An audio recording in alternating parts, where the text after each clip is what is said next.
जम्मू कश्मीर के अंदर असेंबली के इलेक्शंस हो रहे हैं और इंडिपेंडेंट कैंडिडेट्स की लिस्ट जो है जम्मू कश्मीर के अलग अलग इलाकों से बहुत लंबी है। वहीं पर भदरवा की अगर हम बात करें तो अगर प्रोफेशन देखा जाए तो पेशे से एडवोकेट हैं, लेकिन दर्द है सीने में कि भदरवा की डेवलपमेंट नहीं हुई, भदरवा का विकास नहीं हुआ, जो भारतीय जनता पार्टी बात करती थी वो भी नहीं हुई। 10 सालों के बाद इलेक्शन आए और फिर माजिद मलिक साहब ने यह सोचा कि अब समुंदर की गहराई को नापने से बेहतर यह है कि समुंदर की गहराई में उतरा जाए। तो हमारे सामने इंडिपेंडेंट कैंडिडेट हैं और इस समय भाऊ एक्सप्रेस पे बिल्कुल हम लाइव चल रहे हैं। आपको बहुत बहुत मुबारकबाद कि आप एमएलए के पद के लिए आपने नॉमिनेशन फाइल किया है। लेकिन माजिद साहब, किस विकास की बात कर रहे हैं जो विकास 70 सालों से नेशनल कॉन्फ्रेंस और इंडियन नेशनल कांग्रेस नहीं कर पाई? किस विकास की आप बात कर रहे हैं कि जब आप खुद भारतीय जनता पार्टी के साथ कंधे से कंधा मिलाकर चलते थे, आज ऐसा क्या हो गया कि भारतीय जनता पार्टी के कंधों को ही आपने झुका दिया और अब आप पैदल मार्च कर रहे हैं? तुम्हारा जुल्म काफी है हमें बेदार करने को, तुम्हारा जुल्म काफी है हमें बेदार करने को, जो लोहा जर्ब खाता है वही हथियार बनता है। हमने 78 साल कश्मीर सेंट्रिक पार्टीज को और जम्मू सेंट्रिक पार्टीज को देखा। भदरवा की मासूम इनोसेंट पब्लिक ने हमेशा हर एक पॉलिटिकल पार्टी का साथ दिया कि ताकि हमारी जो पास ग्लोरी है वो किसी तरीके से रिवाइव हो, क्योंकि इस खित्ते जनाब में भदरवा का बड़ा दबदबा रहा है। हमने हर हिसाब से हर एक प्राइज पोस्टिंग पर भदरवा के लोग रहे हैं, मंत्रालय हमने एंटरटेन किए, ब्यूरोक्रेसी में हमारा दबदबा रहा, लेकिन जिन लोगों पे हमने फेथ किया वो हमारी एक्सपेक्टेशंस पे खरे नहीं उतरे। भदरवा कटता गया, भदरवा झुकता गया, भदरवा के लोग अपने आप को ठगा महसूस करते गए, किसी ने इंसाफ नहीं किया। इसीलिए मैं आज एक इंडिपेंडेंट कैंडिडेट के तौर पर, एक निर्दलीय कैंडिडेट के तौर पर, चुनाव निशान मेरा किसान गन्ना किसान है, इस चुनाव निशान को लेकर मैं मैदान में उतरा हूं और इस बार मेरा नारा, मेरा स्लोगन ग्रेटर भदरवा का है, शाइनिंग भदरवा का है, न्यू भदरवा का है।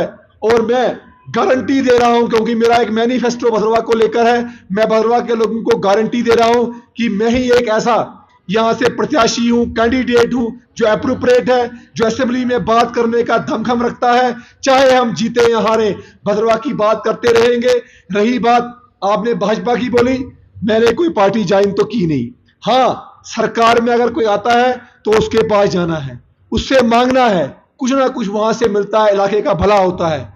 कांग्रेस की सरकार आई तो हम भदरवा वालों के लोगों ने साथ दिया, आजाद साहब मुख्यमंत्री बनाए हमने, यहां से बीजेपी का विधायक बना तो हमने कहा कि ठीक है हम आपको मेमोरेंडम देते हैं, इसको पेश करिए, हमें मिलाइए। तो कहने का बात है, मैंने कोई पार्टी ज्वाइन नहीं की, आज मजबूर होकर, क्योंकि मैं इन पार्टियों को कहना चाहता हूं, पूछना भी चाहता हूं, मुंह खोल जवाब दे, मुंह खोल जवाब दे।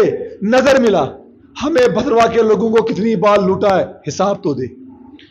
आपने ये कहा कि मैं ऐसा प्रत्याशी हूं और मेरे अलावा कोई भी सभा में बैठकर बात नहीं कर सकता, लेकिन जो आपके अपोजिट में खड़े हैं, चाहे वो नेशनल कॉन्फ्रेंस से हो, पीडीपी से हो या बीजेपी से हो या आईएनसी से हो, क्या वो कैपेबल नहीं है कि वो माजिद मलिक के बराबर वो बात कर सके? जनाब, वो मेरे बुजुर्ग हैं, मेरे रेस्पेक्टेबल हैं, मैं उनकी इज्जत कर मैं बराबरी की बात कर रहा हूं, बात कर सकते हैं, उसी पे आ रहा हूं मैं। वो हमारे इज्जतदार हैं, जो भी कैंडिडेट उसे उठे हैं हम उनके पास मिलते रहते हैं, वो मुझसे मिलते हैं, कोई वैसी बात नहीं है।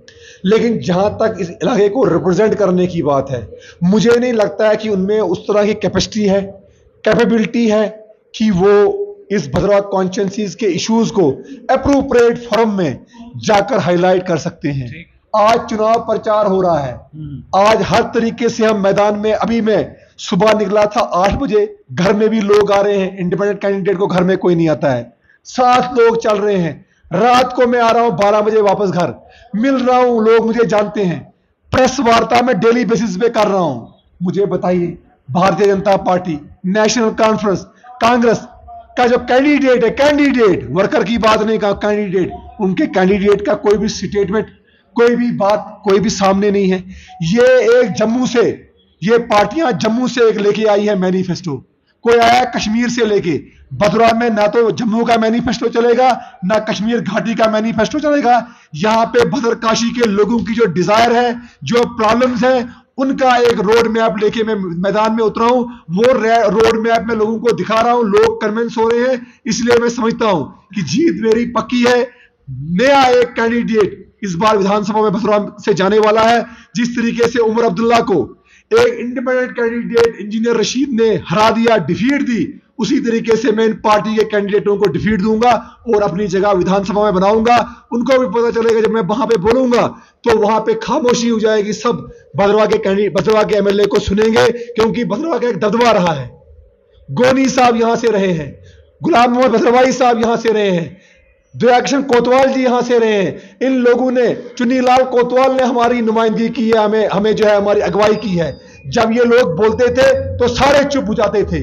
तो उनके नक्शे कदम पे मैं निकला हूं, तो उसी तरीके से हम रिप्रेजेंट करेंगे भद्रवा। आपने इंजीनियर रशीद और उमर अब्दुल्ला की बात की, तो एक बात मैं यहां पे बताता चलूं कि इंजीनियर रशीद को जीत जो है वो इमोशंस में आकर मिली है, सेंटिमेंट्स में आकर मिली है।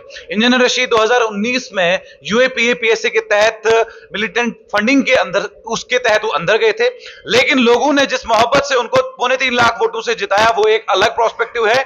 भद्रवा के अंदर एक अलग प्रोस्पेक्टिव है। यहां पर बीजेपी कह रही है हमारी जीत पक्की है। अब आपसे एक सवाल यह है कि आप अपने आप को ही इस मैदान में प्रत्याशी मानते हैं और आप कहते हैं कि सिर्फ बीजेपी से ही मेरी टक्कर है, बाकी आईएनसी और नेशनल कॉन्फ्रेंस से नहीं है। इस चीज को हम किस तरीके से समझे?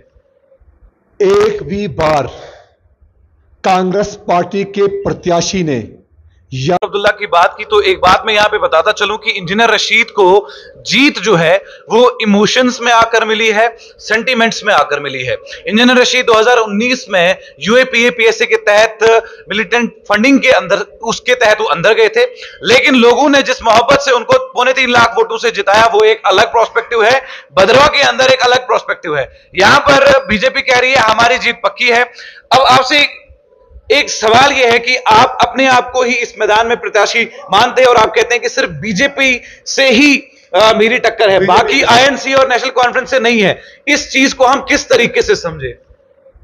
एक भी बार कांग्रेस पार्टी के प्रत्याशी ने या नेशनल कॉन्फ्रेंस के कैंडिडेट ने, जो इस वक्त मैदान में है, भारतीय जनता पार्टी की भद्रवा को लेकर जो पॉलिसीज हैं, भद्रवा, भाला, चराला और भलेसा को लेकर जो उनका फेलियर है, एक बार भी उन्होंने नहीं बोला, ना कोई शब्द निकाला। मुझ पे अगर एलिगेशन लगाते हैं तो जिस दिन से प्रचार प्रसार चल रहा है उस दिन से आप देखिए, मैंने हजारों बार भारतीय जनता पार्टी के जो खोखले वादे, खोखले दावे, कभी टनल के नाम पर डांस, कभी छतरगला के नाम पे डांस, कभी किसी और चीज पर लेके जो डांस हुआ है उसको मैंने एक्सपोज किया है। मैं बोलता आया हूं, आगे भी बोलूंगा। अगर ये बीजेपी से मुकाबले में है तो बोलते क्यों नहीं है? बोलना चाहिए ना, लबकुशाई करें। ये क्यों होंठ सीके बैठे हैं? तो इसलिए मैं समझता हूं कि कहीं ना कहीं नेशनल कॉन्फ्रेंस के ऊपर हायर लेवल पे एक डील हुई है भाजपा के साथ। ये सीट चाहते हैं कि किसी तरीके से बीजेपी को जाए, इसीलिए इन्होंने इसको फ्रेंडली अलायंस नाम दिया है। नदीम शरीफ एनसी वालों की टांगें खींच रहा है, एनसी वाले उसकी टांगें खींच रहे हैं, ताकि किसी तरीके से भारतीय जनता पार्टी का रास्ता जो है यहां निकाला जाए। लेकिन मुझ में इतना दमखम है, मैं एक सेकुलर किरदार रखता हूं, यहां से बोलता हूं। मैं समझता हूं कि किस तरीके से चीजें छीननी है, और मैं भारतीय जनता पार्टी के रथ को इस भद्रवा कॉन्स्टिट्यूंसी में रोकूंगा।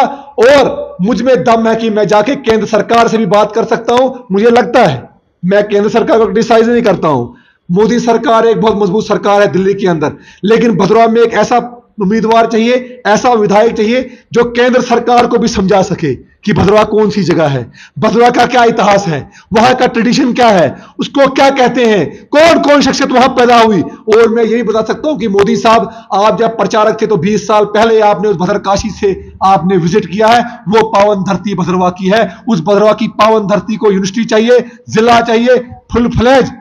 यहां पे हमें एक म्युनिसिपलिटी हमारी कौंसिल की इसको बनाइए और सारनाथ तक ले जाइए, नए ब्लॉक क्रिएट करिए, नई हमारी यहां तहसीलें दीजिए, भाला में नया एक ब्लॉक बनाइए, थाना दीजिए, कॉलेज दीजिए। मैं समझा सकता हूं केंद्र सरकार को, मैं समझा सकता हूं लेफ्टिनेंट गवर्नर को कि आप हमारे सब्जेक्ट आपने कॉलेज से लिए, उनको रिटर्न करो। भद्रवा के अस्पताल में डॉक्टर लाओ। मुझसे बेहतर तरीके से कोई बात नहीं कर सकता है। और कानून, नए कानून बना भी मैं सकता हूं, क्योंकि मैं कानून का स्टूडेंट हूं। इन जो ये आप नए प्रत्याशी यहां पे आए, इन तिलों में तेल नहीं है, इन तिलों में तेल नहीं है, विद ड्यू रिस्पेक्ट। इसलिए मैं अपने आप को एक अप्रोप्रिएट कैंडिडेट समझता हूं और मैं मुकाबले में हूं। बीजेपी और मेरा मुकाबला भद्रवा के अंदर है और तीसरा कोई यहां पे नहीं है। ये साफ यहां पे हो गया है। लोग हमारे साथ आ रहे हैं, मिल रहे हैं। जीत मेरी पक्की है। किसान मेरा सिंबल है। लोगों को इसको पहचानना चाहिए। जब भी हम सपने में किसान देखते हैं तो औलाद पैदा होती है, अनाज आता है, रीढ़ की हड्डी होती है किसान हर एक इलाके की।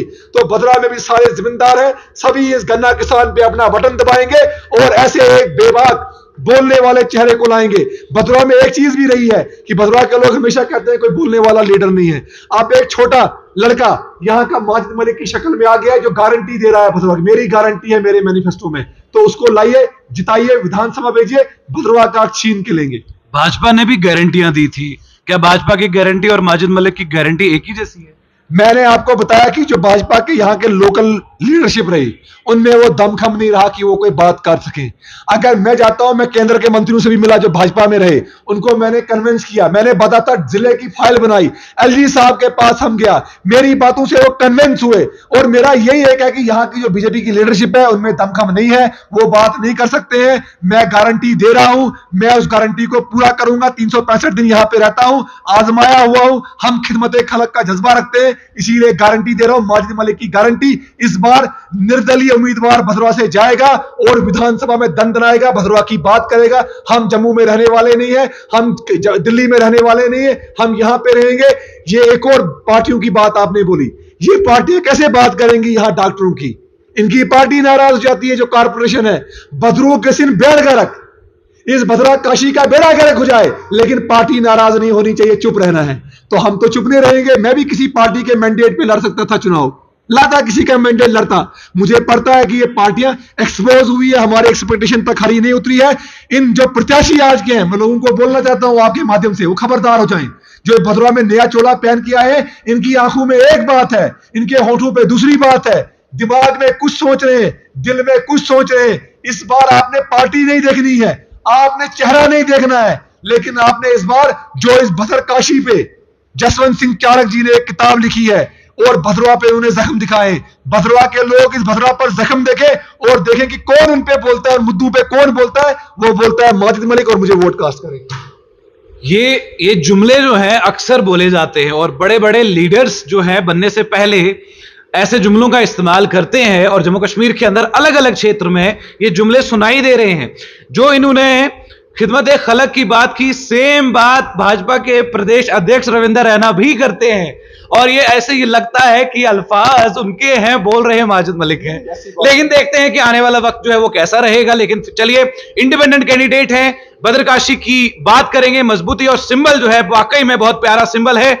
ऐसा सिंबल जब आप देखते हैं तो आपको किसान लोग याद आते हैं और हमारे भद्रवा में आज भी मक्खियां उगाई जाती हैं, हल चलाई जाती हैं। अब देखना यह है कि आने वाला वक्त जो है वो किसके सर पे सहरा लेकर चलेगा, क्या भाजपा, एनसी, आईएनसी या फिर माजिद मलिक।